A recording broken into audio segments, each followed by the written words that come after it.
Hidup dengan prioritas yang benar. Shalom sahabat Kristus. Kadang-kadang kita telah melukiskan masa depan kita dengan sangat bagus dan memimpikan suatu hari yang indah. Tetapi lukisan itu kelihatannya dirusak oleh Tuhan.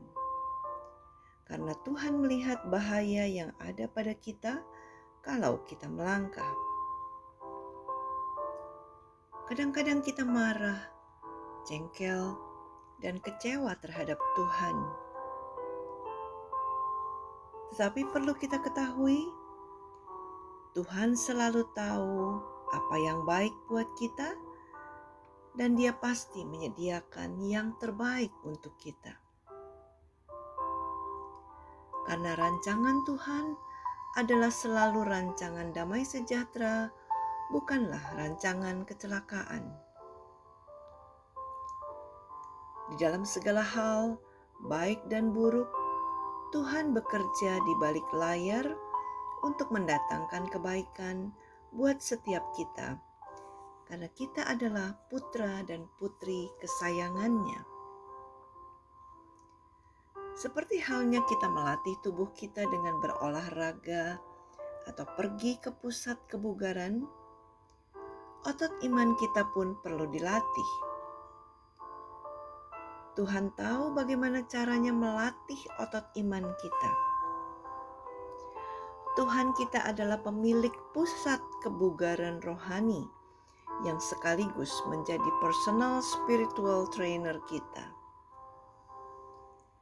Dia tahu jelas bahwa latihan ini akan mendatangkan banyak manfaat yang luar biasa baik untuk mental, spiritual, dan jasmani kita. Mari melihat segala sesuatu dengan cara pandang yang benar, yaitu dengan cara bagaimana Tuhan melihat. Ambillah keputusan untuk percaya dan mempercayakan kepada semua rencananya yang baik, mulia, dan jauh melebihi bayangan kita. Pikirkanlah semuanya itu dan jalani hidup ini dengan cara pandang dan cara berpikir yang berbeda. Jadi akhirnya saudara-saudara, semua yang benar, semua yang mulia, semua yang adil, semua yang suci, semua yang manis, semua yang sedap didengar, semua yang disebut kebajikan dan patut dipuji, pikirkanlah semuanya itu. Filipi 4 ayat 8. Yang terpenting dalam hidup ini bukanlah makanan, minuman, atau harta benda yang fana, tapi bagaimana hubungan pribadi kita dengan Tuhan.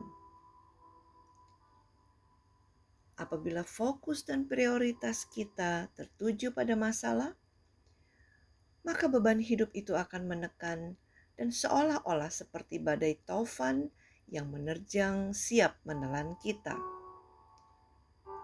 Sehingga kita tidak mampu melihat kuasa Tuhan yang jauh lebih besar dari persoalan apapun yang kini kita hadapi.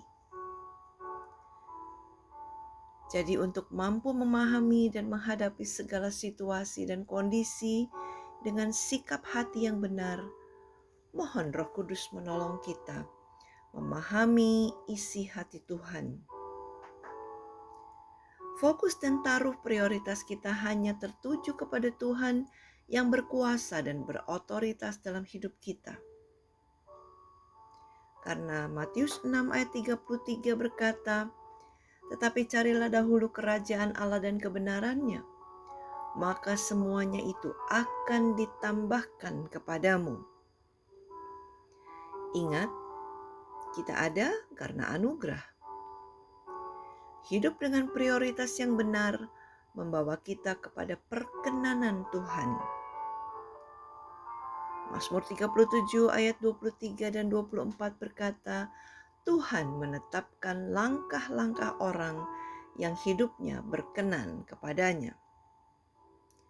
Letakkan prioritas hidupmu dengan salah, maka hidupmu juga akan memiliki hasil akhir yang salah.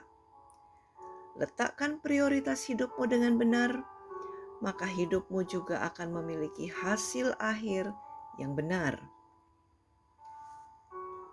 Never hold on to anything tighter than you are holding on to God. Tuhan Yesus memberkati.